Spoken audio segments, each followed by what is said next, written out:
Our topic this evening is Smile, the new face of today's dentistry, with my guest, Dr. Richard Gray and Rachel Dorr, hygienist of Poudre Valley Family Dentistry. We're going to end the show talking about what I think is one of the biggest aha surprises for people, and that's periodontal care. Or, Rachel, can I call that gum care? Yep, periodontal disease. We want to arrest that disease state. Right. Exactly right. A lot of us, we understand about our teeth. Like you said, Dr. Gray, we understand cavities. We understand teeth that are missing. We understand root canals. We understand teeth that are turned all funny and spaces in between them. But I don't think that most of us used to be that tuned into the gums. Periodontal disease is something that is quickly becoming much bigger than anyone realized, largely due to associations and connections with other parts of the body and other diseases. And, one of the difficult things about periodontal disease is in many cases it doesn't hurt until it's in very advanced stages. And so people are walking around with it every day, not even realizing they have it. And it's affecting not only their teeth, but all these other parts of their body. Yeah. Right. There's a huge systemic connection. And I think more people, I'm talking to more patients they've read it, they've heard something on the news about it. Periodontal disease is connected with so many health things: heart attacks, strokes, high blood pressure, atherosclerosis, pancreatic cancer, low birth weight babies. They're now linking it to dementia. So that's getting a lot of people's attention, because what it is a chronic infection. And I always tell my patients, you wouldn't walk around with a gash that's 6 inches long on your arm that every time you touched it, it would gush blood. Right. You'd be freaked out and you'd get yourself to the doctor and go like, what's happening? But our mouth isn't this, it just doesn't hurt the same. And so people don't really think there's a lot going on in there. And so we try to help them understand, do a thorough examination and explain what we're seeing and why that is happening and what we can do to help them with that. There's some research out there that says that people with periodontal disease are 40% more likely to have other chronic health conditions than people with healthy gums. So just getting that taken care of, and it's sometimes more than just flossing, but it's the whole picture. And if we can get you cleaned up and maintained, it can help your whole health. There's so many connections with diabetes, as Dr. Gray had mentioned earlier. It's a really vicious cycle. I have had patients who had out-of-control diabetes, but they also were fearful of the dentist. And so once we can get their dental conditions under control, strangely enough, their diabetes is able to be more controlled. They're still, they may still take insulin, they may have other medications, but we can get that two kind of happy relationship together, healthy and healthy. And so it's just, there's so many connections that people aren't aware of. I'm so glad we are talking about the diseases that are connected to gum disease, because everybody out there thinks that your cholesterol numbers tell you and are indicators of your risk for plaque building up in your coronary arteries. Right. Believe it or not, your cholesterol numbers have very little to do with that. Gum disease is probably the third leading cause after family history and stress.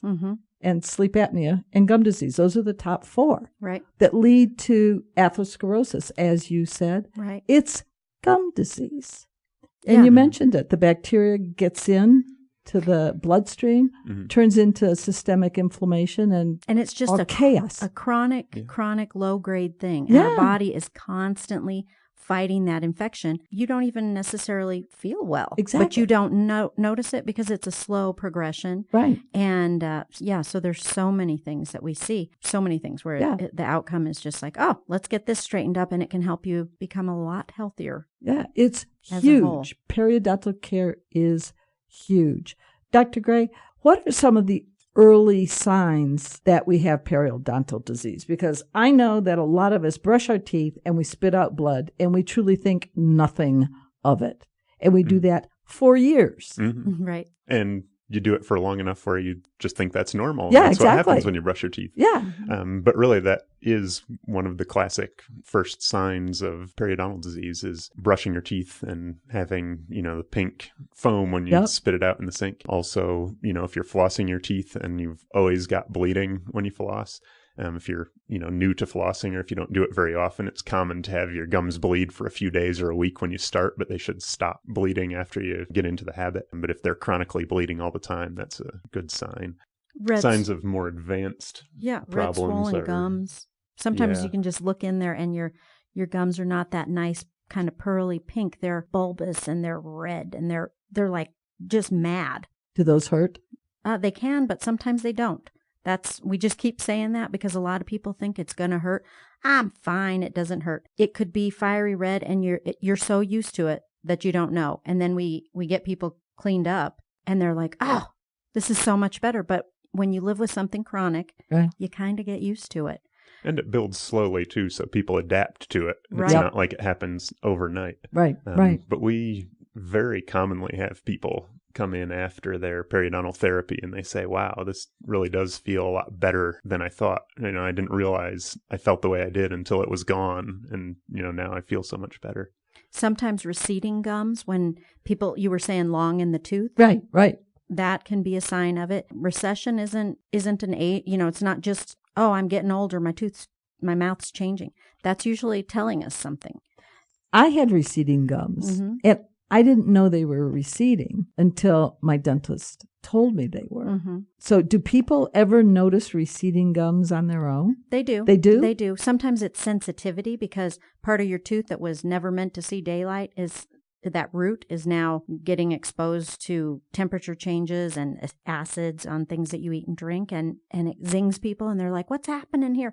A lot of times they think it's a cavity, and really it's the recession. It can be related to that. That can be periodontal stuff. It can also be related to occlusal issues like what we were talking about, the forces on the teeth. Yep. Sometimes people they'll notice like their teeth are loose or moving, and that's what motivates them. They're like, that would what's be scary. happening right here? That's scary. Persistent bad breath, because that bacteria is doing a lot of naughty stuff in there. It's eating, excreting, reproducing.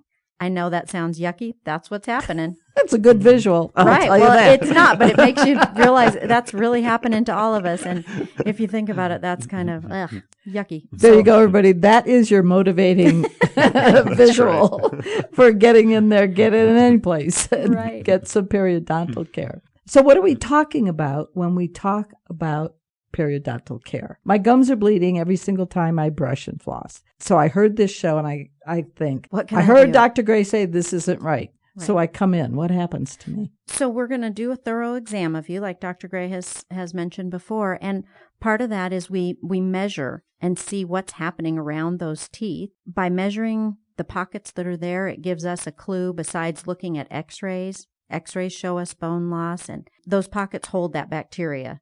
And the pockets hold bacteria that don't like oxygen. And so the deeper the pocket, the happier the bacteria. And so what we do is we chart, we measure, and we make notes about this, and we kind of draw a picture of your mouth, and we figure out what's going on, and we clean it up. So it might be a deeper cleaning. Scaling and root planing is the term for it. It's basically it's a very extensive cleaning. So it's down below the gums, and what we do is get all that we can out of there so that your body has a chance to recover and help you kind of heal. It's not necessarily going to bring the gums back that are gone, where that's recessed. Sometimes I even tell people, you're going to see recession, and in your case, it's going to be good because it's healthy now, because swollen gums are puffy and sticking up. And if we can get them to calm down, we get the bacteria out, and then we remain on a more frequent cleaning program. Those people that have periodontal disease usually have to come in a little more often because just brushing and flossing doesn't get where they need to. They need to come see us so we can kind of get down in there and to the nitty-gritty. Once we get you into a place of health, it's usually not uncomfortable for people. Then they're basically just coming in. We're checking all those same things, but it's now comfortable for them because it's not infected all the time.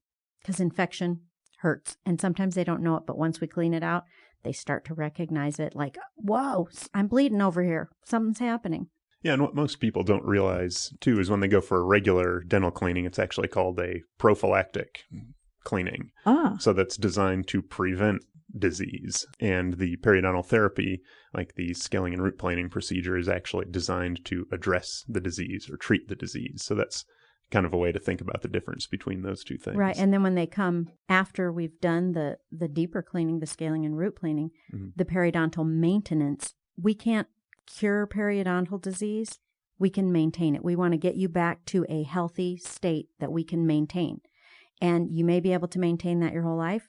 We may have to go in and do smaller sections at different times because there are factors, stress, disease. There's a lot of factors that can play a role. Hormone fluctuations, yep, hormone all kinds fluctuations. Of things can affect it. There's a lot of things that play a part in that. But if we're monitoring you, we get it sooner rather than later. And I think with all dentistry, sooner rather than later is always the better way to go. And we know that the bacteria that live in those pockets recolonizes those pockets quite quickly after your cleaning. So that's why we bring periodontal patients in more frequently, because we can reduce the chance that they redevelop the bad infection if we're cleaning out the bacteria as soon as they sort of reach the zenith of regrowing in those pockets. Right. Yeah. We always try to tell people we're trying to preventatively get in there so that you don't become reinfected. We don't always want to be chasing the infection. We want to get you before the infection gets a chance to get a foothold. Yeah, stay on top or a step ahead. Dr. Gray, you mentioned hormonal changes. Post-menopausal women, does their risk go up? Because that's a huge hormonal change. Have you seen that in older women?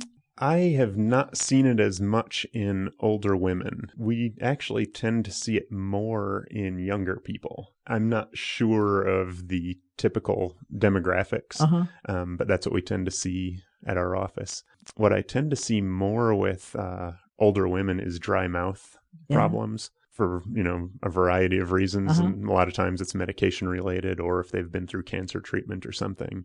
But that seems to be something that affects older women on a pretty frequent basis. And that's also a condition that, you have to be very wary of and treat the right way because it can be very destructive to have dry mouth.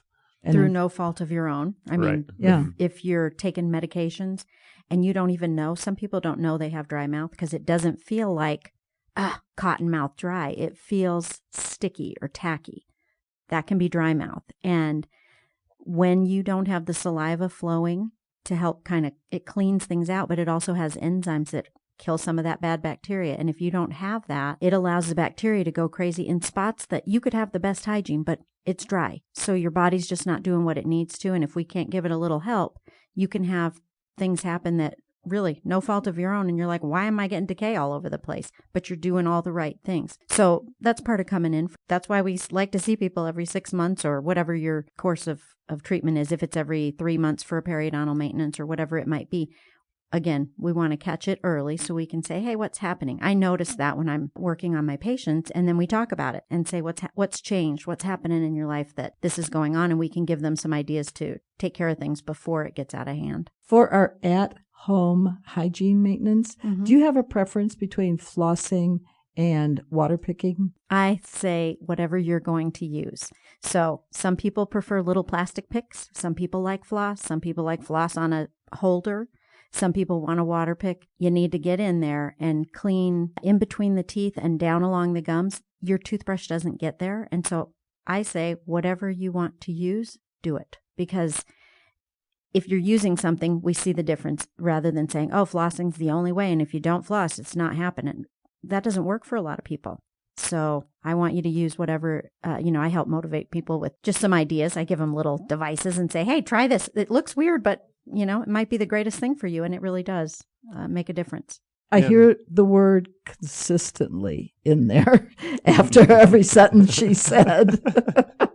There's truth to that. Consistency develops habits, and if you can get to the point where you don't feel right without taking proper care of your teeth, that's a pretty convenient place to be because then you're just automatically doing it without thinking about it, and it's not work, it's not a chore, it's just what you do. Consistency is a big deal with dental care. We have covered sedation, we've covered Invisalign, and we've talked about periodontal care and periodontal disease.